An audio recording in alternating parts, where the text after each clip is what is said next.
अब ब्रह्मा नारद जी महाराज कहते हैं कि हम तो पृथ्वी ज्ञात्वा सर्वोत्तमामि। मैं पृथ्वी लोक में गया, जहां जहां हमारा मन लगा वहां वहां गए, जहां इच्छा हुई वहां वहां गए, लेकिन कहीं शांति नहीं मिली। कहां कहां गए कि हरि पुष्करम च प्रयागम च, पुष्कर क्षेत्र में गए, प्रयाग में गए, काशीं गोदावरी तथा,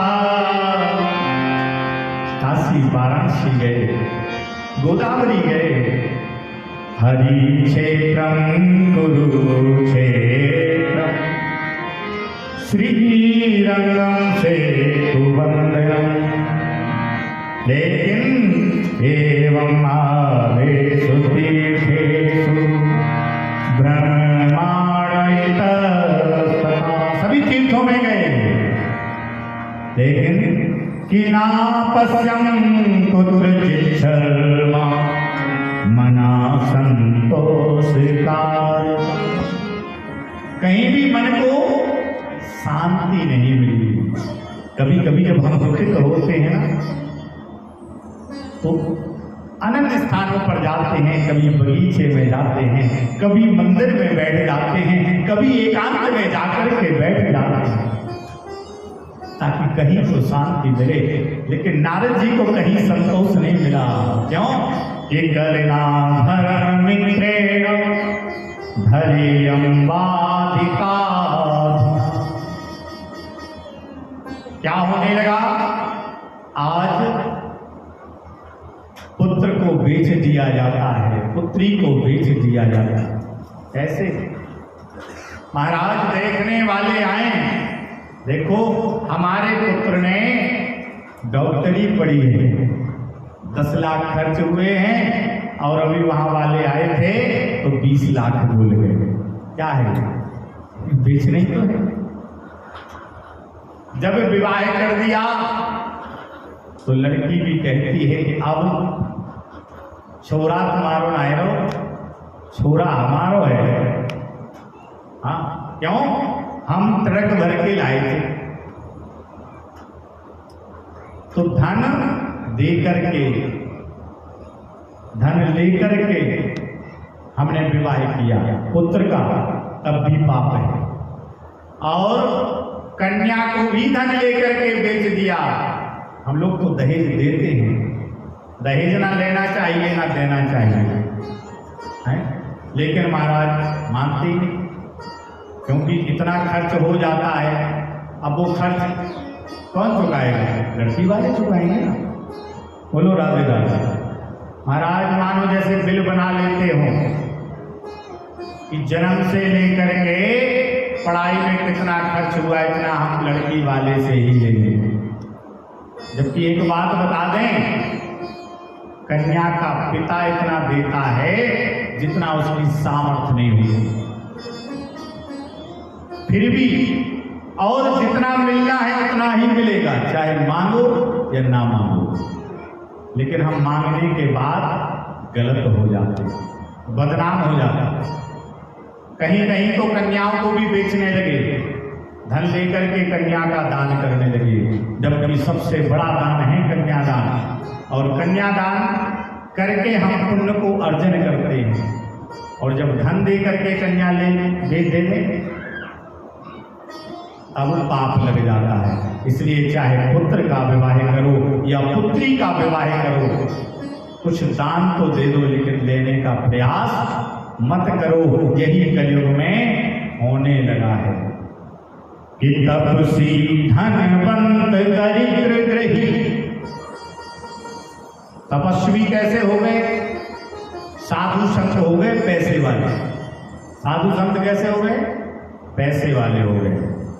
बोलिए महल किसका बना है? गाड़ी घोड़ा किसके खड़े हैं? बोले त्यागी जी महाराज। बोले बच्चे किसके घूम रहे? अल्लाह किसके हो रहे? बोले ब्रह्मचारी जी के। ये शोर शराबा? बोले मौनी महाराज की है। तपसी धनवंत दरिद्र गृही और गृहस्थ लोग हो गए गरीब।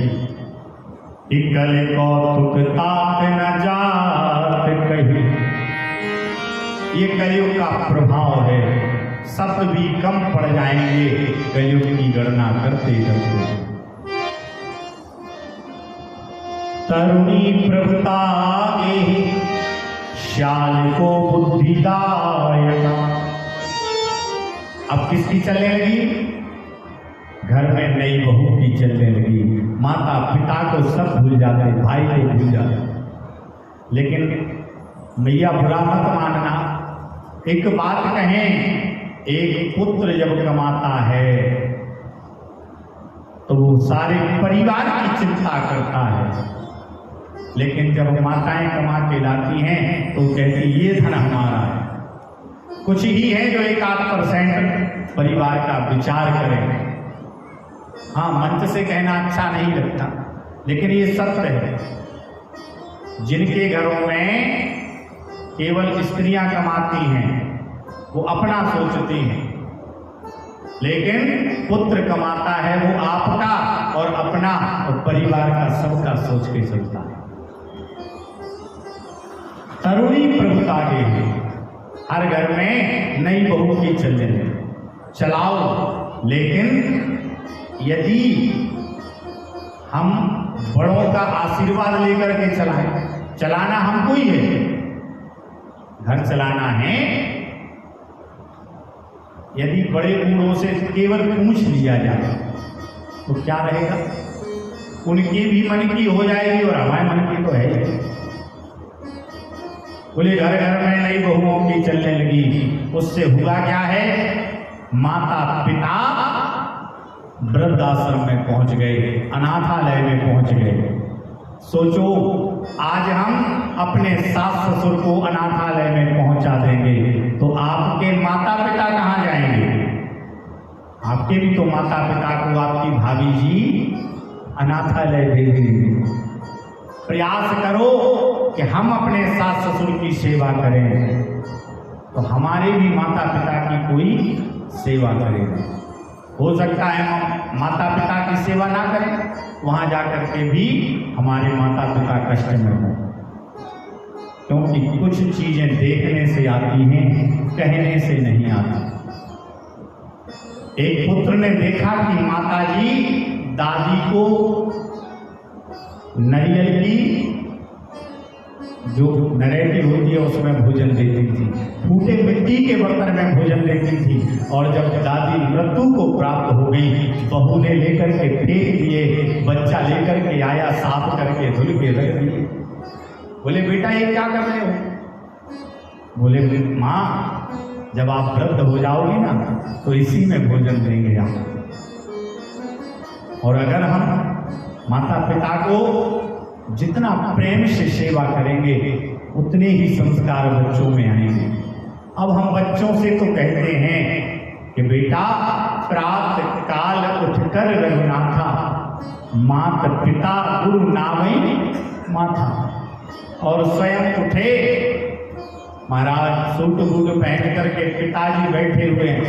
अब आपको तो कुछ करना धरना है, बैठे रहते हो और डांटते हुए चले जाओ तो पुत्र क्या सोचेगा कि हम तो प्रणाम करें, लेकिन आपने प्रणाम कहाँ किया? आपने कौन सा उनका आज्ञा का पालन किया? तो पहले हमें स्वयं, यदि टीचर बनना है तो पढ़ना होगा, तभी बच्चों को पढ़ा पाएंगे। अब हम टीचर होकर के स्वयं ना पढ़े हों तो क्या बच्चों को शिक्षा दे पाएंगे? पहले संस्कारवान बनिए, तब संस्कारवान संतान होगी। बोलो राधे राधे। ईशत कर्म सूच को नूनम